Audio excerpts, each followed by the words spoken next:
Penn State should have received the death penalty, the banning of their football program for a whole year instead of the slow death that was issued by the NCAA today.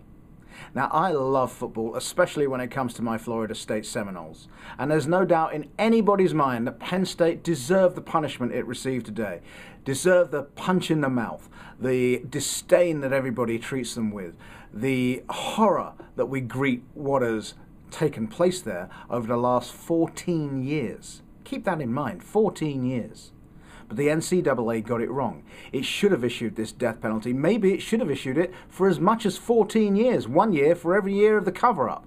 But unquestionably, it should have issued it for a year. And frankly, Penn State would probably have preferred it if they had done that now that they've seen the punishment that they've actually got.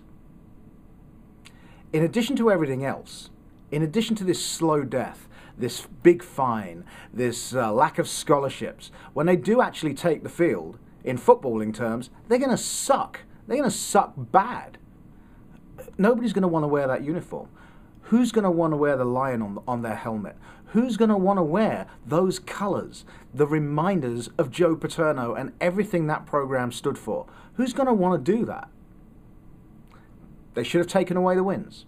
They did take away the wins. That's more about removing the record than the physical wins. Of course, everybody who took part in the wins is going to remember that they won a game of football.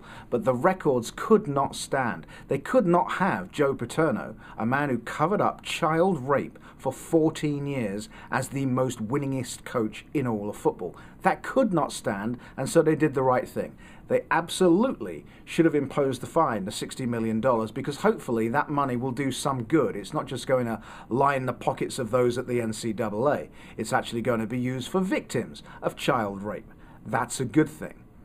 The rest of it, the scholarships, all that other stuff that they've taken away, the probation period, everything else, is effectively going to kill that program in a very slow way.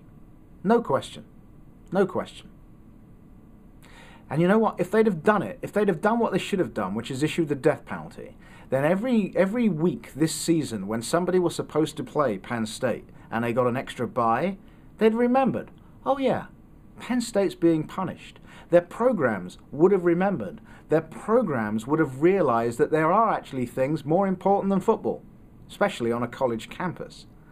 They'd have done the right thing. It would have sent that message. That's what's really, really important. If they'd have done that, then a year from now they could have come back with a new staff, a new coach, new players. They could have turned the lights back on again, and they would have had a new attitude as well. The black mark on their name and their history would have remained forever, as it's going to anyway. But at least they could have begun a new era, which is what is needed. Unfortunately, the culture at Penn State, which is the most serious problem of all, still remains. That culture that says the statue shouldn't have been removed. Even Paterno's family were demonstrating about that over the weekend.